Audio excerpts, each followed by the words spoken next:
What is going on, guys? It's your boy Lord, and I'm bringing you another deck profile. Now, it was Jank week at locals. 50% of the people there played Jank, 50% played meta.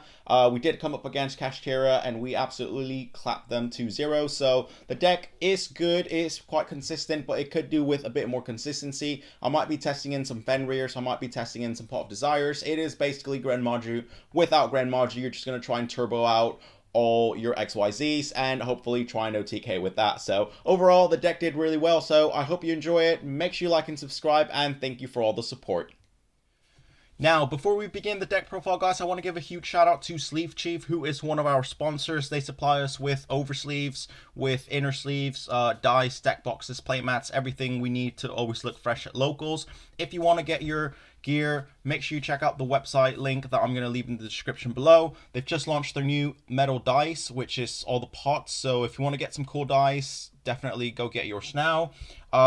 They've just sent us the brand new Blackwing inner sleeves, which just launched in the OCG actually, so they're always keeping up to date with whatever OCG sleeves come out.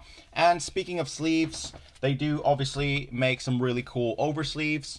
But they've just launched their new product, which is clear over sleeves. You can get a pack of 70, and they are like a snug fit to the inner sleeve. They're clear on both sides, they're glossy, you don't get that matte back like other brands. But I mean, these are definitely a game changer. They're very smooth to slide. As you can see, I am using a cloth playmat and sleeves tend to get stuck, but I mean, these are really, really good. I didn't have any issues over the past weekend. I've tested them, I've used them. They're super easy to shuffle.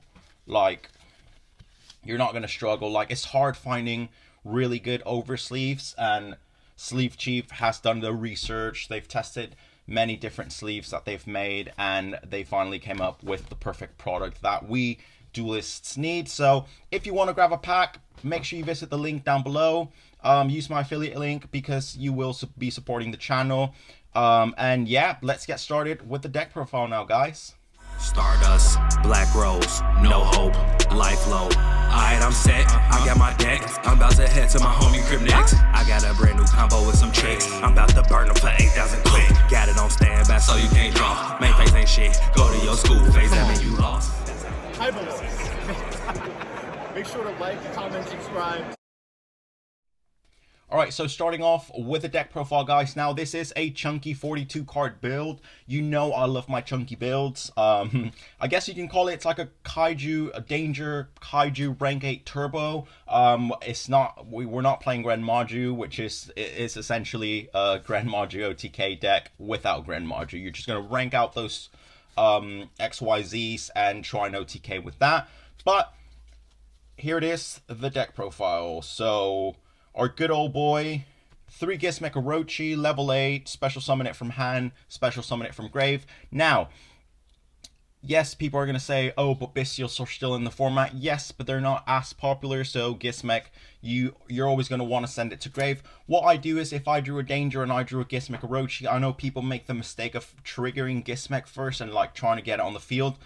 I tend to trigger my Danger first, and then hopefully Gizmek gets discarded rather than my Danger, and then obviously trigger Gizmek from grave, and then you've got basically materials to go into a rank 8.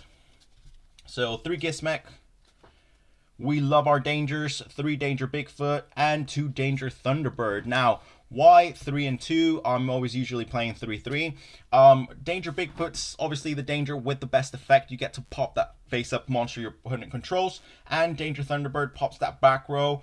I mean, if we're going second, a lot of decks, for example, this past weekend that I played, none of them really set back row, so Danger Thunderbird was kind of like, I kind of want him to be summoned and then draw that card, because every time he was discarded, he was just a neg. And Danger Bigfoot, I mean, 3k beater, pops a card, it's what you want. For our bounce backs, or board clearers, you could say, board wipers, is the 3 Alpha Master of Beasts. Obviously, if the attacks equal more than what you control, special summon him, bounce him back, bounce something back, then you can drop him again. He cannot attack though, but I mean, it's material for your rank 8s. Now, the baby alpha is 3 Fairy Tale Luna. Basically, you normal summon her. You can search spellcaster with 1850 or lower attack. But, I mean, it's the only spellcaster we're playing, so you're going to normal summon Luna, search a copy of itself, send herself, like, obviously the quick effect, send herself back, and then if you've kaiju'd your opponent, if you've lava golem your opponent, you get to bounce that kaiju back to hand or the lava golem. Luckily, they're not playing the same copy that they can send from deck, otherwise Fairy Tail Luna becomes pretty useless. But it didn't happen. I normal summoned Luna against, I was playing Danger Module, actually. And I dropped, I knew they were playing the Sea Turtle Kaiju, so I dropped the Flame Kaiju on them, because I'm like, he's probably not playing it, or if he is, he's just playing one copy, which is probably in his hand. But normal summoned it, Flame Kaiju, bounced the Flame Kaiju back, so they didn't have a copy in deck. Speaking of Lava Golem, 2 Lava Golems, still really good this format. It locks you out of normal summoning. We do not have a single normal summon aside from Fairy Tail Luna. So Lava Golem, really good for clearing boards. Remember, you can summon more than one, so you can Lava Golem, bounce it back, Lava Golem again, or if you've drawn both, go for it. Our Kaiju package, we are playing the one Godarla, the best Kaiju, our Turtle Boy, the one Sticky String, and the one Mad Flame Kaiju. Now, why are we playing Sticky String? We kind of want to see more names. If we open multiple kaijus, I mean, we've got Slumber in the deck as well. I don't know, we kind of just want to see more names, really. Now, this card caught most of my opponents by surprise, which is the Ichatos.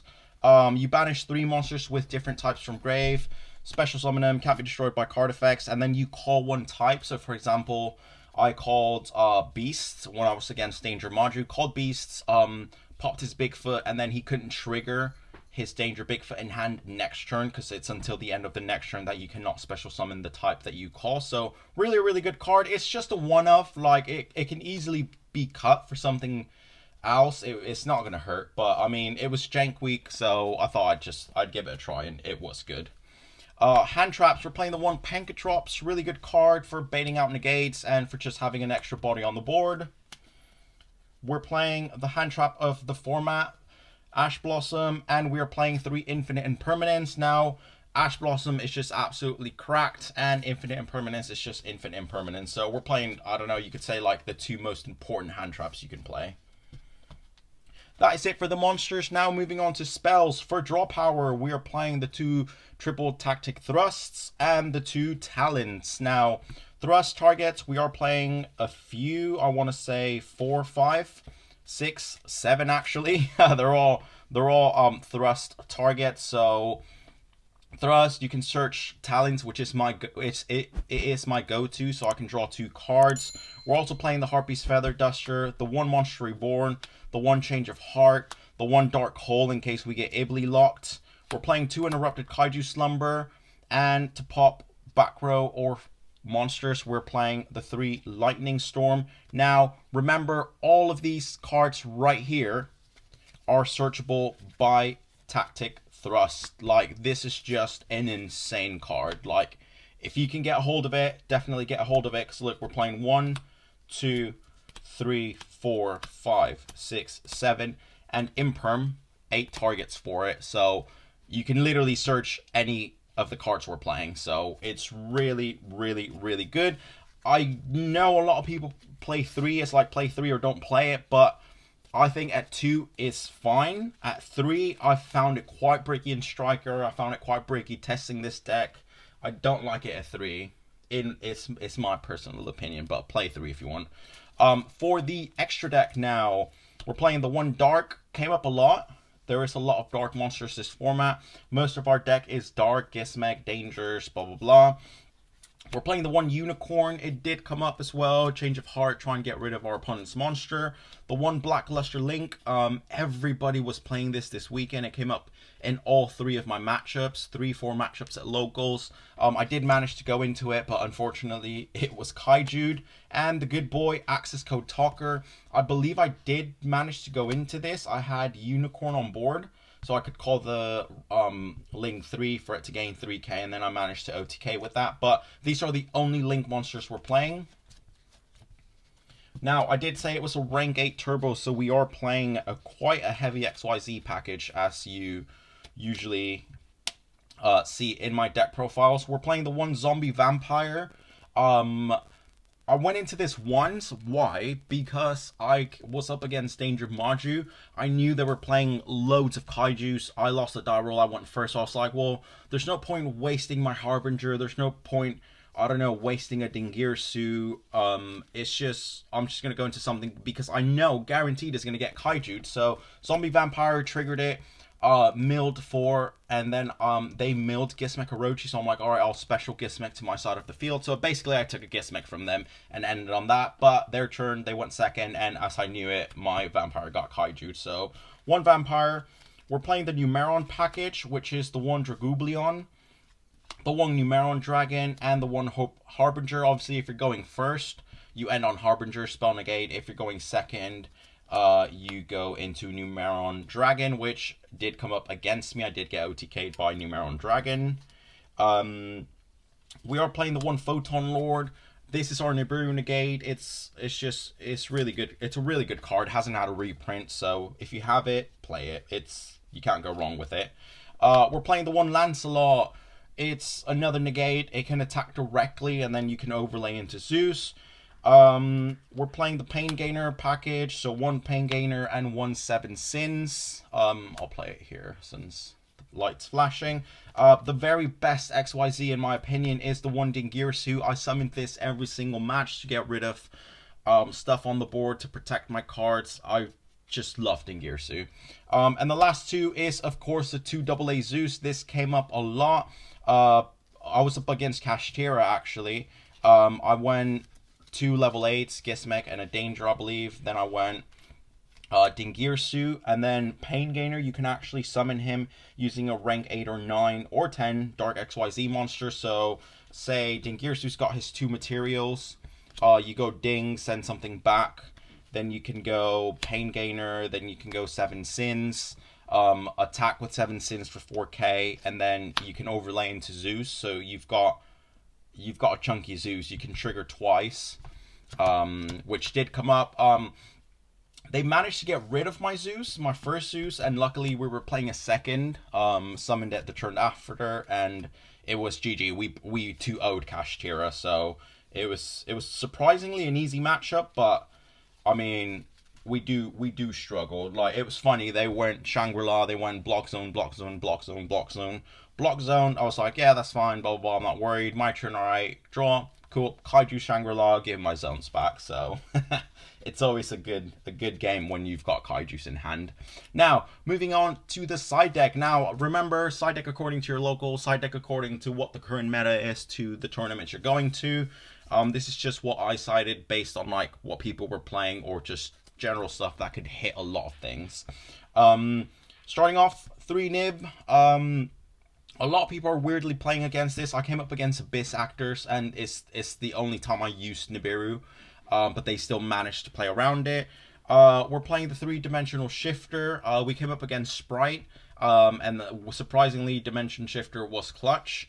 Since we're not playing any normal summons, aside obviously from Fairy Tale Luna, we are siding a normal summon. The good old boy Denko is back. So there's Trap Tricks, there is Labyrinth, and Denko Seka potentially can see a lot of play again. So did not siding him. I didn't side him in at all this past weekend. But I mean, he was there. The staple, Dimensional Barrier, there's still a lot of fusion decks. I mean, and it can hit Pendulums, it can hit XYZs, or whatever. This was actually used against me again with Danger Maju. They called XYZ, so I was like, okay, pass turn. The last card we are playing is the 3 Skill Drain. Now, why Skill Drain? Because we're playing some really big beat sticks. 3k Danger Bigfoot, Thunderbird, Gizmek, Achatos. And if you've got one of those on board, Skill Drain, no effects. You've just got really big beat sticks, and you can try an OTK with that.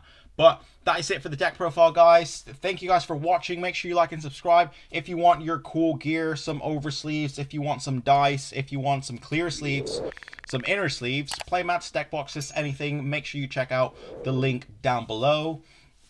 Thank you for all the support, guys. Kaiba Lord, out.